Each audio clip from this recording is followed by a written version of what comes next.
अगर आप GTA 5 में इस जगह पर आओगे, आप देखोगे कि एक लड़की को 2 आदमी जिंदा दफनाने की कोशिश कर रहा है।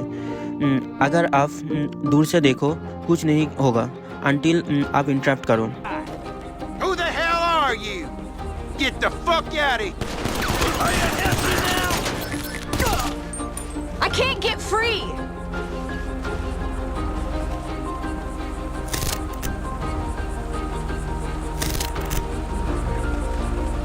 Oh, thank God. I thought I was dead for sure.